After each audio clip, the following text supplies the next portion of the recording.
Welcome to the ITSP Magazine Podcast Network. You are about to listen to the Soulful CXO podcast with Dr. Rebecca Wynn. These conversations focus on the intersection of technology, business, and humanity, exploring how these three areas impact each other. Dr. Wynn interviews guests, including business leaders, entrepreneurs, and experts in various fields, to share insights and experiences on cybersecurity, risk management, and leadership. The podcast aims to provide a fresh perspective on how technology can be leveraged to create positive change in the world. Now sit back, relax, and enjoy the show.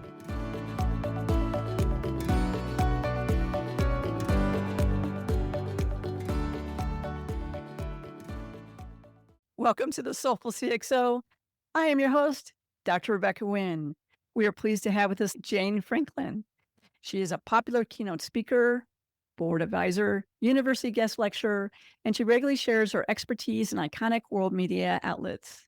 She believes the world will only become safer, happier, and more prosperous when more women are in male-dominated industries.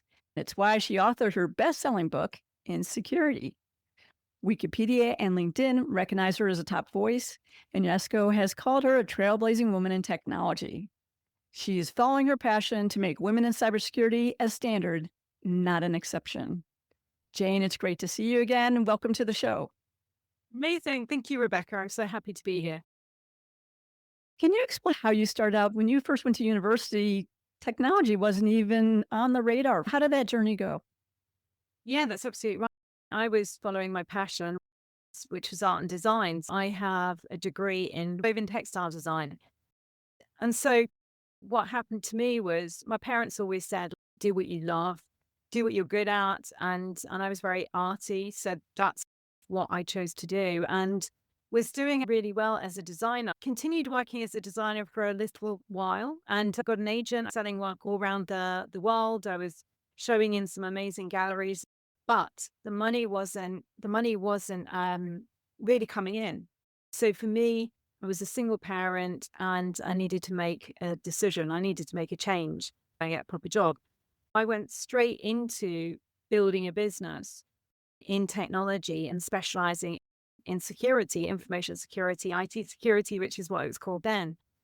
But that's really how my career and my entry into happened. How did you choose technology? What led you on that journey? Because there's a lot of different fields out there. I even love this. It was actually love. I got a new boyfriend and found love. He was in technology, and he said to me, after I got this sales job, I was doing really well. I never saw myself as a salesperson because I'm an introvert. And it was the last thing that I wanted to do, but I didn't recognize I had been selling my artwork. When I was trooping around the galleries saying, we show my work, that was selling. And when I did various other things in order to go away on holiday with a boyfriend, that was still selling. So I was good at solving problems and I could sell. When I met this guy, he was in tech. He was director at a company, but he wanted to start a new company. He said, shall we do this? I was looking for a new challenge. That's how it happened and how I said yes. I didn't know anything about technology. I would actually say I was certainly at that time a mega Luddite. I had all the tech that was handed down to me by my brother. I got into technology, and the two areas that interested me were AI, which was far too new in 1997. That was too new. The other was security, and security was emerging. Security was feasible. You could build a business with security, or you certainly could lead with that in those days. So that's how I ended up doing what I do. Amazing, because if you think back there, the late 1990s and 2000, cybersecurity is not the cybersecurity of 2023. So how did you go about even starting to learn about a field that was very young during that period? I really just did what I'd always done. I learned how to communicate. I learned a language, some of the terms, and I served. I never pretended to be something I wasn't. I listened well. I knew how to sell in a consultative manner. I knew what our company's strengths were, and I knew the vision that we had for the company. So I sold on that great customer service and what the client wanted. I knew our market and what our clients wanted. So I just went out to serve. I didn't need to be technical. What I did need to do was to go and ask questions and to get answers for my clients and to be able to make sure that they were getting a really high level of service, because that's what my penetration testing company was all about. We were highly flexible. We were so good at what we did. And for me, that's just how I dealt with it. And what you brought up a few times now is about really listening to the customer and trying to meet those needs. How should we take more responsibility as cyber leaders to do a better job on getting those great partnerships that can be with us 3 years, 5 years, and 7 years down the road versus one and done every year? Yeah. It's got to be built on relationships, hasn't it? So it's the biggest kind of, because for me, it is all about the long term. It's not about the short term. And it is about building relationship. It's about knowing exactly what you want. How can I be of service to you? And how can I be of service to myself as well? So say if I was working with a client, I was evaluating them. Do I actually want to work with them as well as they were evaluating me? And I think when it comes to vendors, it has to be the same thing. It's got to be a win. You've got to be able to get the service that you require from that vendor, and you've got to be in partnership with them. And I do see it in that way. It is about being in partnership and getting a win for both parties. Yeah, and for me, it's similar almost when you're interviewing a company, right? Finding out about the company, finding out about the roadmap, finding about what their strengths and their weaknesses are, and are they going to be adding value to you because that's what you need? And the same with when you're going ahead and you're looking for vendors for your company, what value add are they adding into their company, and are they going to be there for long term? I see them very close. Is that how you view them too? I tell people I think they're along the same streams, and people are failing to do that on both ends, vendor management as well as career management. You know, trust comes into it, doesn't it? Do I trust this company? Do I trust this salesperson? And the team, trust is everything. When I dealt with vendors through my consultancy, my first company in security, and certainly as a pen testing company, a lot of those partnerships fell through due to trust, which was disappointing. Nowadays, when I'm working with vendors, I can do so from an influencer perspective. So I want to be really clear on what the company does. What are their values? Do I believe them? Do they have integrity? I need to make sure that their values align with mine, to really care about who they're serving and to deliver top-notch service and to show integrity and to be trusted. I look at their churn ratio for security, privacy, their compliance teams. I see how quickly the executives are churning over. I think people forget about that. It's not only about the product. Is that company still going to be in business tomorrow or the next day? Or are they looking to be sold to another company? So what areas do you look at during vendor management versus is it just going to meet my need, features, benefits? Does it meet my dollar cost? When we talk about those other intrinsic things, what should our audience be looking for? They've got to look at those things. But the other thing that I naturally look at, I really want to see what their diversity, because that's just so important to me. And another way is to look at what they're posting like on LinkedIn, what things along those lines do they think is really important to them. I think you can use LinkedIn or other posts and articles. Because I found some companies, I'm like, what you say to me in the sales meeting and what you're posting as a company does not line up, and it doesn't line up with who we're presenting ourselves as a company. I've had to drop those vendors. Have you seen that as well too?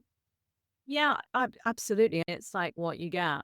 Often there's an awful lot of virtue signaling. So there's nothing that beats asking around. So when it comes to your peers, how have you found them? What's the quality of the service like? What's the team like?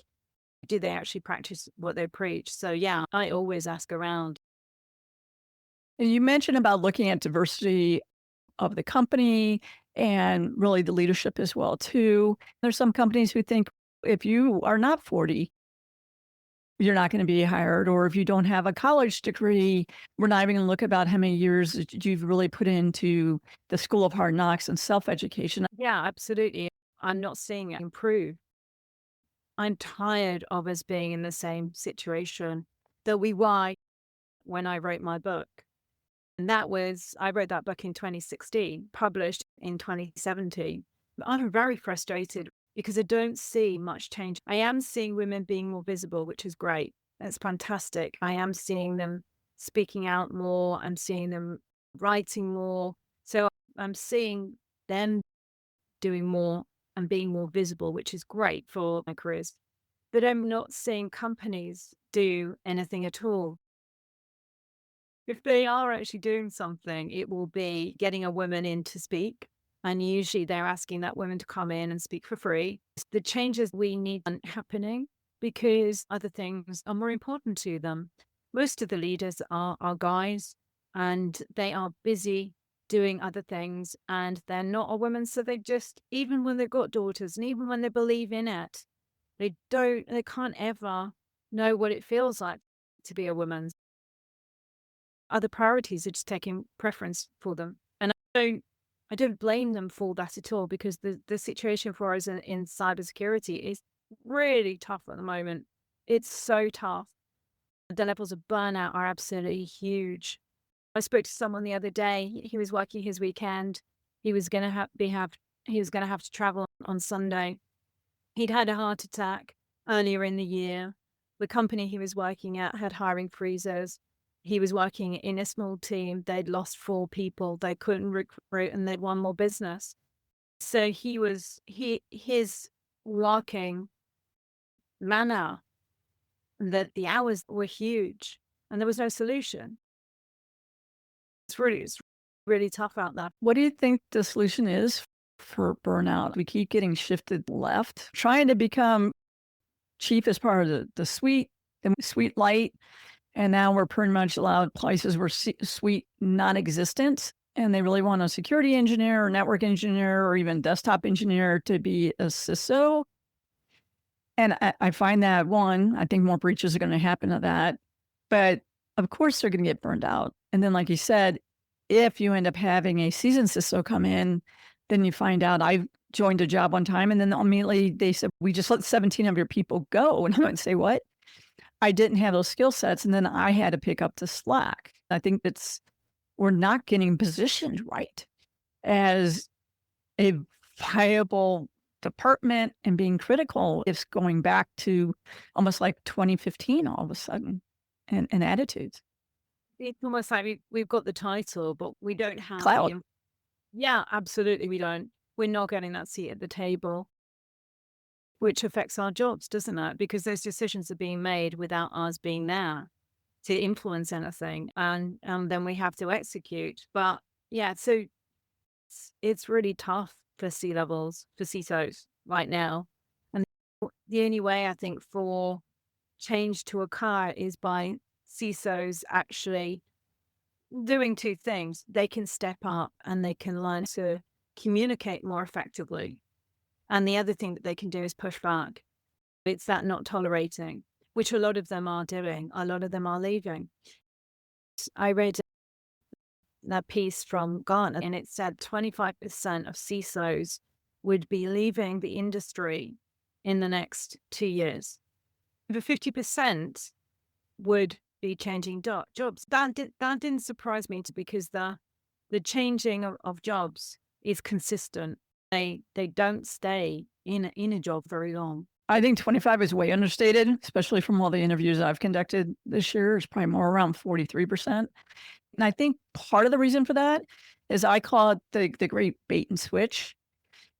You go through the interviews, speak with all the leaders, get all the support. Then you come in and then you're finding out that now they want you to be a security engineer or network engineer, or we want you to do the firewall. Not saying that you can't help out a point, but you're finding out that what you were thought you're going to be able to do strategically and tactically and being able to do hiring and stuff like that, it's not there. And that's, I think, reason why a lot of people are leaving too. We're finding that over and over again. And I think part of the reason is when you look at SOC 2 and PCI and all that stuff, they say thou must have a person called CISO, but they're not defining that role. And if they would start defining that role, that would give us more teeth. How do you feel about that, about these regulations, stuff like that, supporting us so then we're not to water down?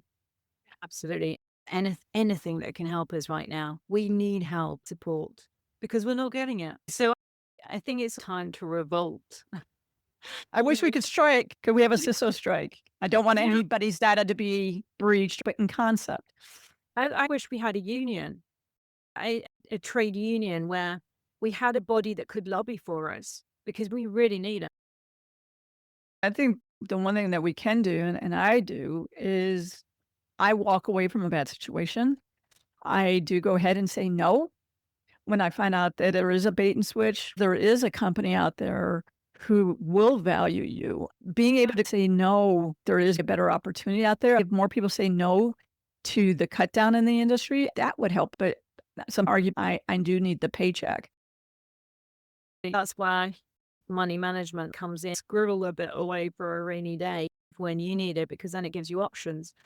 The other thing that I see is are people who want to move into that CISO role, and they're prepared to take one of those lousy CISO jobs just to get the title, and then they'll do it and then use it as a hopping stone to the next, hopefully better CISO role. But it's tricky because aspiring CISOs who might be prepared to do that and take it, which doesn't help existing CISOs who are not prepared to take that job with the responsibilities and the way that it's laid down. So it's difficult, and I can't see how that can change, actually.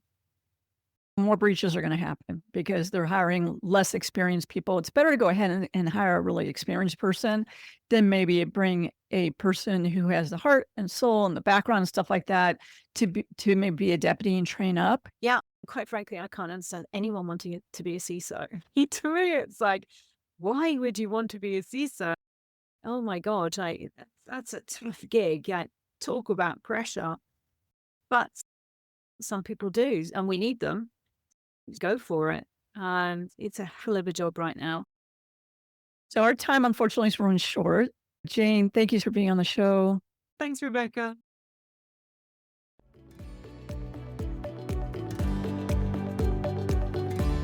We hope you enjoyed this episode of Soulful CXO podcast with Dr. Rebecca Wynn, part of the ITSP Magazine podcast network.